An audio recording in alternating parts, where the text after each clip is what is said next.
জ্ঞানমালিনী সাহিত্য সভাৰ D63তম দ্বিবাৰ্ষিক বাৰেডলা অধিৱেশনখন দুদিনীয়া কাৰ্যসূচীৰে হৰিচৰণ হুজুৰি ক্ষেত্ৰত অনুষ্ঠিত কৰা হয়। অধিৱেশনখনিৰ সৈতে সংগতি ৰাখি আজি পুৱাৰ ভাগত মুখ্য তোৰণ উন্মোচনৰ পিছতেই নৱনিৰ্বাচিত সভাপতিগৰাকীক লৈ এক বিশাল সাংস্কৃতিক শোভাযাত্ৰা উলিওৱা হয়। উক্ত সাংস্কৃতিক শোভাযাত্ৰাত বেহাৰবাৰী আউটপোষ্টৰ মোহন খ্যাত দীপজ্যোতি কেওট, ৰাকেশ মুকুতা আৰু প্ৰীতি কংকনায়ো অংশগ্ৰহণ কৰে। আজি সাংস্কৃতিক শোভাযাত্ৰাত অনুভৱ কৰিছো। ধুনীয়া পৰিৱেশ আপোনালোকে ইয়াত বনাই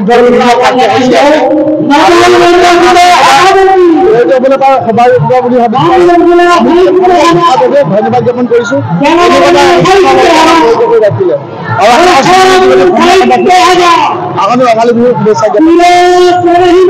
সাংস্কৃতিক শোভাযাত্ৰাৰ অন্তত হৰিচৰণ হুজুৰি ক্ষেত্ৰত এখন মুকলি সভা অনুষ্ঠিত কৰা হয়।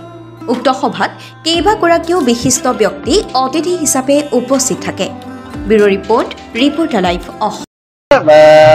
চেনেহী মোৰ ভাষা জননী, আমাৰ ভাষা সংস্কৃতি সুৰক্ষাৰ হকে সাহিত্য সভাই যি প্ৰচেষ্টা আগবঢ়াই আহিছে ইমান দিনে, গতিকে ইয়ালৈ আহি সাহিত্য সভাই মঞ্চত আহি অধিৱেশন আহি সঁচাকৈ ভাল লাগিছে। সাংস্কৃতিক শোভাযাত্ৰাত অংশগ্ৰহণ কৰিলোঁ, নৱনিৰ্বাচিত সভাপতিক আমি লগ পালোঁ, ভাল লাগিলে আৰু খুব আনন্দিত।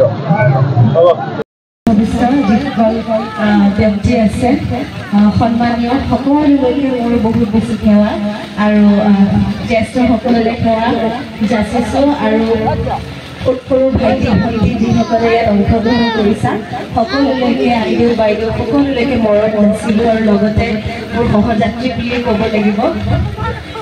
দীপকে ঋণটো দালে আমি আচল নামবিলাকেৰে আচলতে নামতো তেওঁলোকক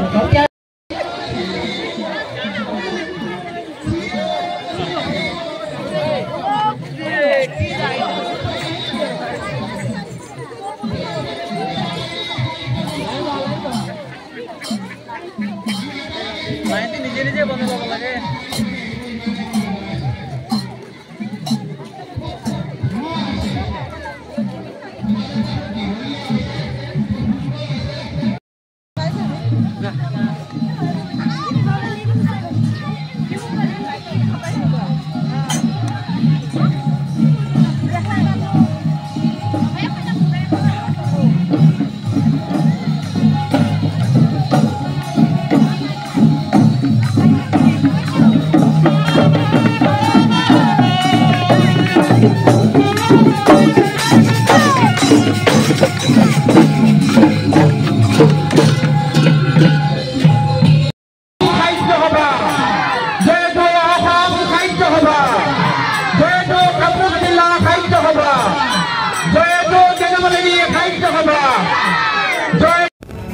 ৰিপৰ্টাৰ লাইভ।